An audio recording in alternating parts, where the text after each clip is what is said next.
여러분, 지금 이 순간 여러분이 보고, 듣고, 느끼는 거, 이게 전부 다 진짜 현실이라고 어떻게 확신하세요? 오늘 바로 그 질문을 던졌던 영화, 정말 시대를 초월한 명작이죠. 매트릭스를 한번 제대로 파헤쳐 보겠습니다. 자, 영화는 아주 단순하면서도 정말 강력한 질문 하나를 툭 던지면서 시작하죠. 네오, 너무나 현실 같아서 진짜라고 확신했던 꿈을 꿔본 적 있나? 근데 이게 영화 속 네오한테만 하는 질문이 아니에요. 지금 이 순간 바로 여러분에게 묻고 있는 겁니다. 그런 꿈 꿔본 적 있으세요?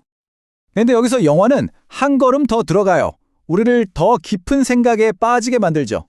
만약에 그 꿈에서 영원히 깨어날 수가 없다면, 여러분의 삶 전체가 바로 그런 꿈이라면 그때는 어떻게 하실 건가요?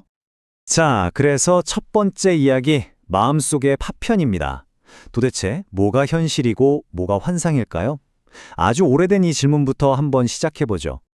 영화 속에서 네오가 느꼈던 거 있잖아요. 그 마음속의 파편. 아, 세상이 뭔가 좀 이상한데? 하는 그 찜찜한 느낌. 이게 그냥 영화적인 장치가 아니라는 거예요. 사실 이게 바로 내가 지금 경험하는 이 세상, 이거 진짜 맞나? 하는 인류의 가장 근원적인 철학적 질문의 시작점이라고 할 수 있죠. 놀랍게도요, 이 매트릭스의 이야기는 이미 수천 년 전 고대 그리스에서 시작됐어요. 바로 플라톤의 동굴의 비유입니다. 플라톤은 이런 말을 했어요. 우리는 어쩌면 동굴벽에 비친 그림자만 보면서 이게 세상의 전부구나 하고 믿고 있는 죄수랑 똑같을 수 있다고요. 심지어 자기가 갇혀 있다는 사실조차 모르는 거죠. 자, 이번엔 데카르트의 악마로 가볼까요? 데카르트는 여기서 한 발 더 나아가요. 만약에 아주 강력한 어떤 존재가 우리의 눈, 귀, 모든 감각을 완벽하게 속이고 있다면? 이런 무시무시한 상상을 한 거죠. 그 악마가 만들어낸 가짜 세계 안에서 우린 도대체 뭘 근거로 여기가 현실이다 라고 말할 수 있을까요? 그리고 이게 바로 매트릭스의 기술적인 설정을 그냥 그대로 설명하는 현대 철학의 사고 실험, 통속의 뇌입니다. 무슨 말이냐면 우리 몸은 그냥 하드웨어고 우리의 정신, 그러니까 소프트웨어는 얼마든지 조작될 수 있다는 거예요. 우리가 지금 느끼고 경험하는 이 모든 게 사실은 어떤 슈퍼컴퓨터가 보내는 전기 신호에 불과하다면요? 소름 돋죠? 자, 그럼 두 번째 이야기로 넘어가 보겠습니다. 바로 그 유명한 장면이죠. 선택의 순간입니다. 빨간 약을 먹을 것인가, 파란 약을 먹을 것인가. 이건 그냥 알약 고르는 게 아니에요. 내 삶의 방식을 결정하는 아주 중요한 갈림길인 거죠. 모피어스가 네오에게 뭘 제안하는지 한번 자세히 들여다볼까요? 자, 파란 약. 이걸 먹으면 모든 걸 싹 잊고 그냥 편안하고 안락한, 하지만 가짜인 현실로 돌아가는 겁니다. 반면에 빨간 약은 어때요? 이건 좀 고통스러울 수도 있어요. 험난할 수도 있죠. 하지만 진짜 현실을 마주하고 자유를 향해 가는 길입니다. 근데 말이죠. 모두가 네오처럼 빨간 약을 원할까요? 그렇진 않아요. 동료를 배신했던 사이퍼를 기억하시죠? 그는 무지는 축복이야 라고 말합니다. 끔찍하고 고통스러운 진실보다는 가짜인 걸 알면서도 육주 푸르는 스테이크와 달콤한 행복을 주는 환상을 택한 거죠. 사이퍼의 선택이 우리에게 이런 질문을 던지는 거예요. 진실이 과연 행복보다 더 중요해? 자, 그럼 이제 여러분 차례입니다. 한번 진지하게 생각해 보세요. 안락하지만 거짓된 행복, 그리고 고통스럽지만 진짜 현실.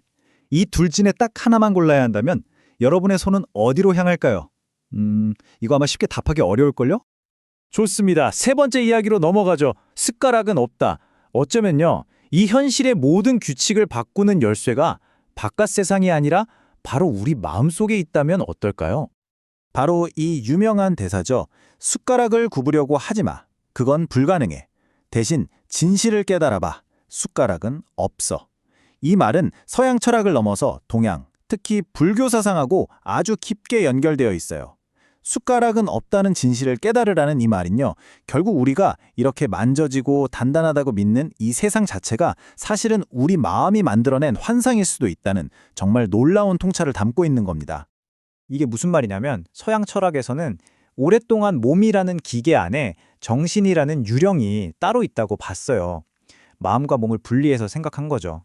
하지만 동양 철학, 특히 불교에서는 완전 다르게 봅니다. 현실이라는 게 딱 정해져 있는 게 아니라 우리 마음이 그걸 어떻게 보느냐에 따라 만들어진다는 거예요. 그러니까 세상을 바꾸고 싶으면 세상을 바꾸려고 애쓸 게 아니라 바로 내 마음을 바꿔야 한다는 뜻이죠. 보시는 것처럼 매트릭스는 정말 딱 하나의 철학으로만 설명할 수가 없어요. 아주 여러 겹으로 이루어진 텍스트죠. 인류를 구원하고 죽었다가 부활하는 네오를 보면 기독교의 구원자 같기도 하고, 또 꿈의 신 모피어스나 예언자 오라클 같은 이름은 그리스 신화에서 따왔죠. 그리고 이 환상에서 깨어나서 진짜 현실을 보는 과정은 또 불교의 깨달음하고 정말 비슷합니다. 이 모든 게 아주 정교하게 얽혀서 매트릭스를 더 깊이 있게 만드는 거예요. 자, 이제 마지막 이야기입니다. 우리는 그 안에 살고 있는가? 영화 속에서나 나올 법한 이 이야기가 어쩌면 바로 지금 우리의 현실일 수도 있다는 현대과학의 가설을 한번 살펴보겠습니다. 정말 놀라운 게 뭐냐면요. 통속의 같은 이런 아이디어가 이제 더 이상 그냥 공상과학 소설 속 얘기가 아니라는 거예요. 지금 이 순간에도 세계적인 물리학자들이나 철학자들이 모여서 이 세계가 사실은 시뮬레이션일 수 있다는 가능성에 대해 아주 진지하게 토론하고 있습니다. 이게 바로 시뮬레이션 가설이라는 건데요. 철학자 닉 보스트롬이 널리 알린 이론이죠. 뭐냐면 컴퓨터 기술이 계속 발전하다 보면 언젠가 미래의 인류나 혹은 엄청나게 발전한 외계 문명이 자신들의 조상을 연구하려고 우리 우주 전체를 거대한 컴퓨터 시뮬레이션으로 돌리고 있을 수 있다는 거예요. 그리고 더 무서운 건 통계적으로 봤을 때 우리가 유일한 진짜 현실에 살 확률보다 수없이 많은 시뮬레이션 중 하나에 살고 있을 확률이 압도적으로 높다는 겁니다. 프랑스 철학자 장 보드리아르는 한 발 더 나아가서 하이퍼 리얼이라는 개념을 이야기했어요. 이게 뭐냐면 실제보다 더 실제 같은 가상이라는 뜻인데, 가짜가 진짜를 넘어서고 나중에는 사람들이 진짜보다 오히려 가짜를 더 원하게 되는 그런 세상이죠. 생각해보면 우리 이미 SNS 속 필터로 꾸며진 삶이나 너무 실감나는 게임에 더 끌리고 있지 않나요? 좀 더 근본적인 질문을 던져볼 수도 있어요. 만약 우리가 시뮬레이션 속에 있다는 걸 영원히 알아챌 수 없다면 과연 그 세계를 가짜라고 부를 수 있을까요? 원자로 만들어진 세상이랑 0과 1 데이터로 만들어진 세상, 이 둘 중에 뭐가 더 진짜라고 대체 누가 판단할 수 있는 걸까요? 자, 이 긴 여정의 끝에서 우리는 다시 맨 처음의 질문으로 돌아오게 됩니다. 바로 빨간 약과 파란 약의 질문이죠.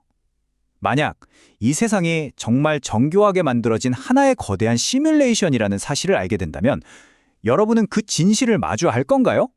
아니면 그냥 모르는 채로 지금처럼 살아가시겠어요?